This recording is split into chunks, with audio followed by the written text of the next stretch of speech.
In the middle of the 14th century, Europe was not expecting the end of the world, it was expecting continuity. Kingdoms fought familiar wars, churches rang their bells.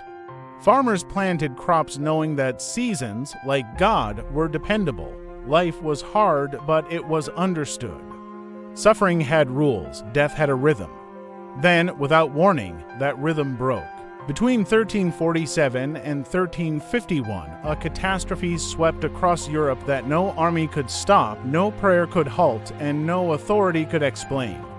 It would come to be known as Black Death, and by the time it was over, as many as half of Europe's people were dead.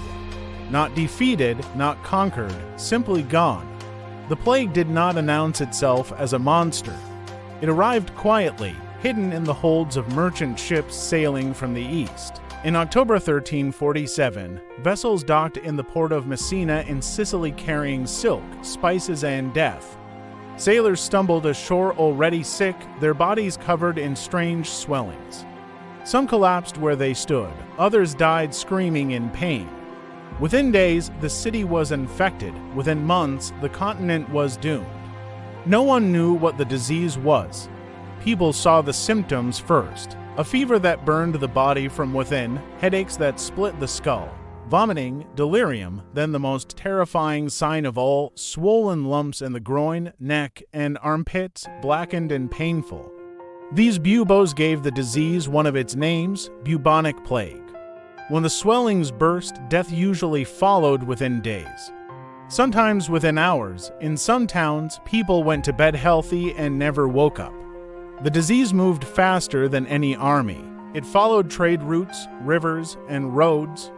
From Italy, it spread north into France and Spain, east into the German lands, west into England, and eventually into Scandinavia and Eastern Europe. No wall stopped it, no border slowed it.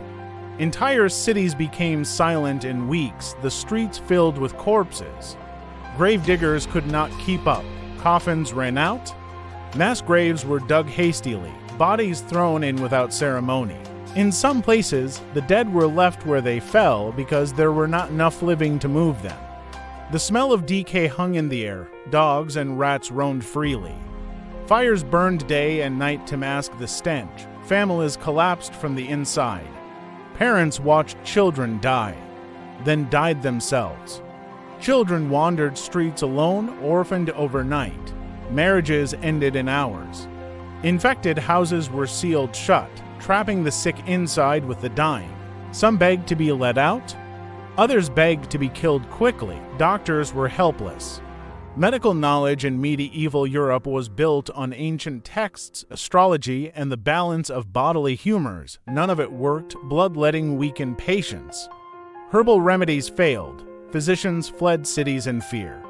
Those who stayed wore long robes and beat masks stuffed with herbs, believing bad smells caused disease. They had no idea the real carriers were fleas riding on rats, thriving in overcrowded, unsanitary cities. Fear spread faster than the plague. People searched desperately for meaning. Many believed God was punishing humanity for sin. Churches filled at first, then emptied as priests themselves died in huge numbers. Faith cracked under the weight of unanswered prayers. Some turned to extreme devotion, joining groups of flagellants who marched from town to town, whipping themselves in public, believing pain could cleanse the world. Others turned on their neighbors. Jews were accused of poisoning wells. Foreigners were blamed, the poor were blamed. Violence followed fear. Entire Jewish communities were massacred or expelled, not because they caused the plague, but because terror demanded a target. Society began to unravel. Markets closed. Trade stopped. Fields went unharvested. Food rotted where it grew. Animals wandered unattended. With so many dead, labor vanished. Castles stood half empty. Monasteries fell silent. In some regions, law collapsed entirely, with no one left to enforce rules. Theft and banditry rose. Civilization itself seemed to be dissolving, and yet life went on. Those who survived found themselves in a world completely transformed. With so many dead, land became cheap. Wages rose because workers were scarce. Peasants suddenly had leverage they had never known, feudal bonds weakened. Lords were forced to negotiate with the living because they could no longer replace them. The plague, as horrific as it was, reshaped Europe's future. It accelerated the decline of feudalism, it changed labor forever. It altered how people viewed authority, the church, and even God. Art became darker, obsessed with death and decay. Skeletons danced across paintings, literature reflected despair and questioning. The idea that life was fragile, brief, and unpredictable became central to European thought. The Black Death also changed how people understood illness. Though they did not yet know about bacteria, the experience planted seeds of observation and skepticism. People noticed patterns, crowded places suffered more. Isolation sometimes worked. Quarantine 40 days of separation became a practice born from desperation that would shape public health for centuries. By the time the plague faded around 1351, Europe was traumatized. An entire generation was missing. Some villages never recovered.